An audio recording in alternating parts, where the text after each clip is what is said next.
She was silent until they spat on Earth's flag. The Galactic Peace Hall floated above the moon of Zelaris. It was the most protected place in the galaxy, where wars ended and alliances were made. Every race had a seat. Every voice could speak.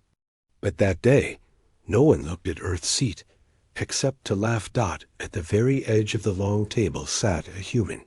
A woman, young by alien standards. Her uniform was dark, simple. Her nameplate read, Captain Ayla Wren, representative of Earth. She hadn't said a single word since the peace talks began 3 hours ago. The Krull ambassador, a tall, sharp-skinned creature, pointed at her with a smirk. Why is the Death Worlder? Even here, Earth only speaks with weapons, not words. The room filled with quiet laughter.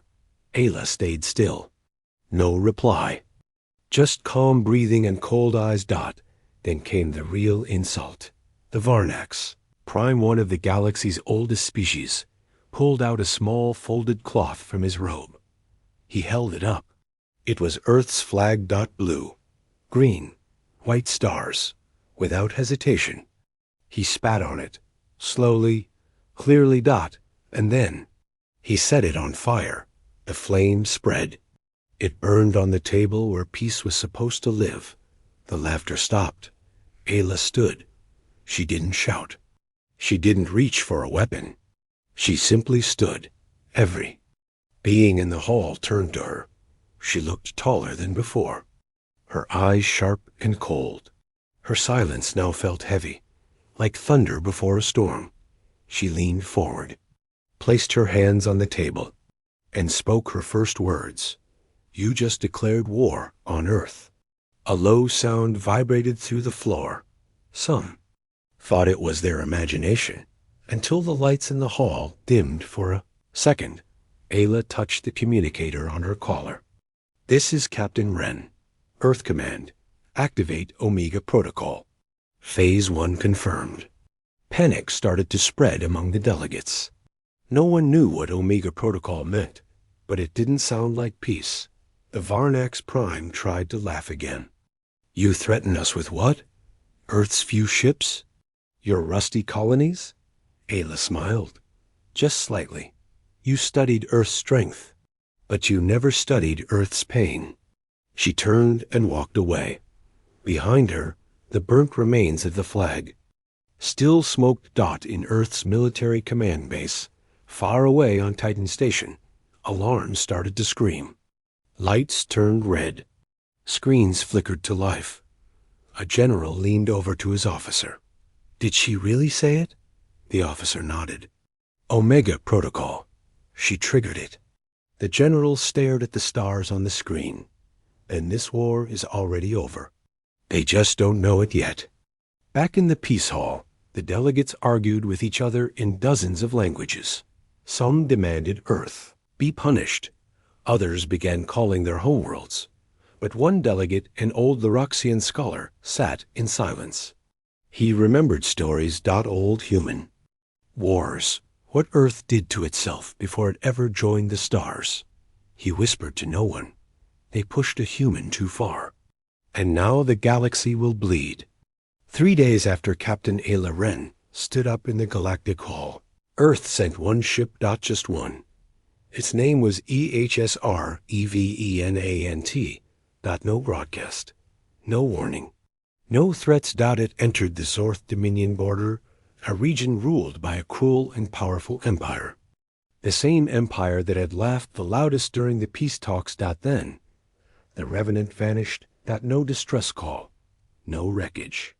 Not even a power trace. The Dominion released a statement to the galaxy. Earth's warship was weak. It came into our space and was erased.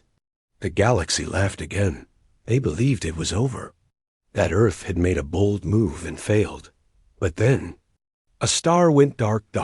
It was called Vihanar 3, a medium-sized star lighting up 3 Dominion colonies. The middle of the night, sensors detected a shockwave. The sun began to collapse. Not explode. Implode. Like something was pulling it inward from the core. 10 minutes later, the entire system was black. Cold. Dead. No solar flares. No natural cause. Just one sun. Turned off. Panic swept through Dominion Command. Scientists screamed it was impossible. Stars don't just disappear. Then they received a short, encrypted message. It had no origin point. No signature. Just 5 words. Return the Revenant. Now. Back on Earth, Captain Ayla stood alone in a dark room, staring at a screen full of star maps. She didn't blink. Behind her, a shadow appeared. A man in full military dress, with a black and gold medal on his chest. Was it the Black Drive? He asked. Ayla didn't turn. No, the Revenant used something older. The man went pale. You mean the project wasn't shut down? She smiled faintly. The project was waiting, just like Earth. The Galactic Council held an emergency meeting. The Zorth Dominion denied everything, but a second sun, in a different sector, began to flicker.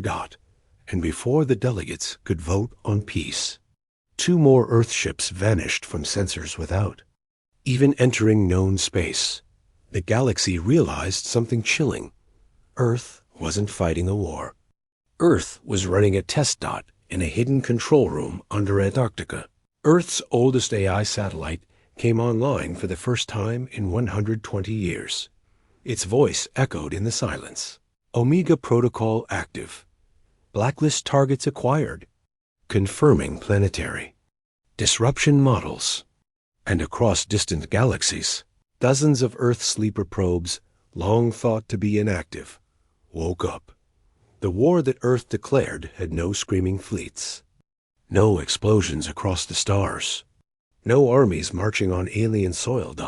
Instead. It began with silence. And words. Captain Ayla Wren appeared on every major galactic broadcast. No camera crew. No studio. Just a single human standing in front of a blank. Screen. Her eyes calm. Her voice clear. Her message direct. We did not come to conquer. We came to survive. You spat on our dead and burned our name. Now you'll learn what Earth remembers and what Earth never forgets. Then she spoke of Earth's past, of ancient wars that lasted generations, of battles fought with sticks and stones, and ended with fire and sky fall. She talked about Hiroshima, Stalingrad, New Delhi's final stand during the water, riots of 2230, the siege of Mars. Each story true. Each one filled with human pain, fury, and survival. And at the end, she said, we don't win wars by being stronger. We win them by refusing to die. That message reached 102 alien HOMEWORLDS. Within 36 hours. 7 planets sent immediate declarations of neutrality. 2 major trading moons surrendered preemptively. They sent food, medicine, even fuel to Earth's nearest outpost. No human ship had visited them yet. No weapon had even aimed in their direction. But their leaders knew history, and history said, when Earth goes quiet, you run. One alien senator asked during a press conference, why are so many surrendering? Earth hasn't even fired a single missile. A reporter answered before anyone else could, because humanity is the only race that perfected war on itself. Before it ever touched the stars, Captain Ayla sat in a dim room aboard the warship EHS Revenant I. She watched reports of alien leaders folding, sectors going dark out of fear, all without a single ship landing on their soil. Her advisor, Commander Lorne, entered quietly. Do we attack next? He asked. Ayla shook her head. They'll destroy themselves trying to guess what Earth will do. And she was right. In panic, the Rothery Syndicate turned its weapons inward. They destroyed their own research stations, afraid humans might. Steal their tech. The Krell colonies tried to form an alliance, but no one trusted each other anymore. Old empires began to crumble from fear, not fire. And somewhere deep in a forgotten part of space, an ancient AI eye in a human probe whispered. One word. Begin. And coordinates started lighting up across Earth's secret war map. Far below the frozen surface of Europa, inside an ancient Earth base called Obsidian Core, the lights came on for the first time in over 80 years. Thick steel doors hissed open. Inside stood machines from another time machines built for humanity's final war. They had no names, only designations. Project Revenant, Project Hollow, Project Valkyrie. Their eyes glowed red as they woke, and then they all turned toward the entrance, because she had arrived. Captain Ayla Wren walked in calmly. No guards, no armor, just her black uniform and a cold, steady face. Every war machine, some the size of tanks, some shaped like humans, some barely describable, stood to attention. Not from programming. But from recognition. One massive mech stepped forward. Its voice rumbled like thunder underwater. We have waited. Are we unleashed? Ayla nodded once. Yes, the galaxy forgot what monsters Earth can make. It's time to remind them. Commander Lorne, watching from a command screen above, whispered, They don't follow her orders. They follow her pain. Back in orbit, alien ships were moving fast, scared, looking for human fleets that weren't even there. Some races tried to build alliances to protect themselves. Others began to prepare superweapons. But Earth never moved its navy. Instead, it moved its secrets. At an abandoned mining world in Sector 19, a strange shadow passed over the moon. The next day, every electronic system in the sector failed. No signal, no light, no heat. Nothing. ALA stood inside the war room, watching it all unfold on the HOLO-map. One red dot after another blinked out, not because Earth attacked, but because Earth let fear do the damage. The AI next to her spoke softly. Projected. Timeline to full galactic collapse. 14 days. But Ayla whispered back, No, they'll break before that. They always do. Outside the war room, in Earth's deepest prison, something ancient stirred. It had been locked away after the AI wore something too dangerous to kill, and it had one message carved into the wall of its cell. Only wake me when they beg. Ayla was walking toward that cell, now deep in the galactic shadows. Whispers spread. Kill the human leader, someone said. Cut the head, and the war dies with her. They sent the best. A team of Zorth assassins, genetically enhanced, cloaked in invisibility, trained to kill silently and without emotion. Their target, Captain Ayla Wren. It was night on Europa base. The stars outside flickered quietly. Inside the war room, lights dimmed as Ayla reviewed strike data alone. The assassins moved through the vents silent as ghosts. One dropped behind her, blade drawn. Another melted out of a wall panel. A third already stood behind her chair, arm raised. A whisper broke the silence. Now. 3 blades struck at once, straight through her back, one across her throat, another into her side. She dropped to the floor. The assassins smiled, and she stood back up, bleeding, but alive. She turned, slowly, her eyes glowing slightly in the dark. Her voice was cold, calm, deadly. This body isn't my first. The assassins froze. What are you? One whispered. I died once, she said. On Mars, during the genocide. They rebuilt me. Pain rebuilt me. Suddenly, alarm screamed. Walls slid shut.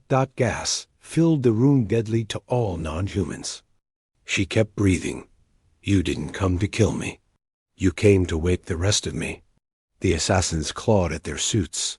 One fell. Then the second, the third stared at her and smiled. Too late, he said. More are coming. Ayla leaned close. Let them. Later that night, she stood in front of a mirror, shirt soaked with blood. Medical drones floated nearby, stitching her back. Commander Lorne entered, wide-eyed. "You should rest," said Dot. She shook her head. "No time. They're scared. And scared enemies always strike fast." He looked at her reflection. "You really died before, didn't you?" Ayla nodded once. "And I remember every second after." On 16 planets, the footage of her surviving the attack was leaked. No one knew how, but everyone saw her stabbed. Everyone saw her stand back up.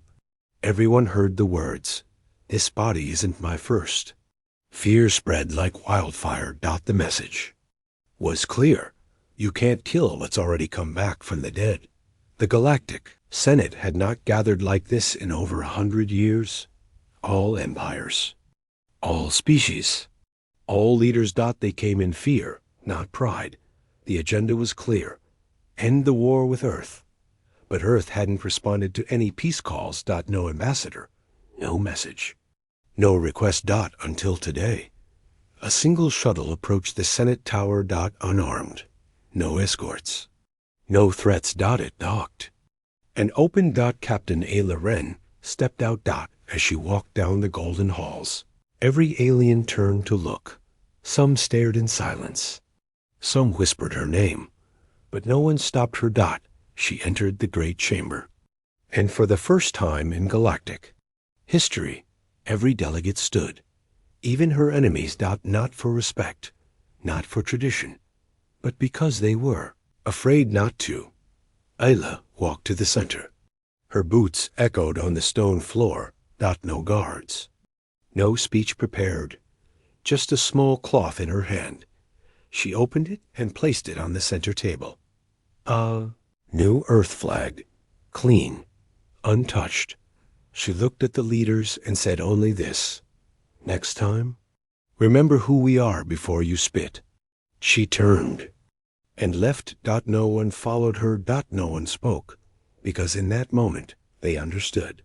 Earth didn't win by force. Earth won by standing back up. Again, and again, and again. Later that week, 42 worlds signed a treaty. Not with Earth. For Earth. A treaty. Of respect. Of silence. Of never forgetting the day one human stood and made the galaxy kneel. The end.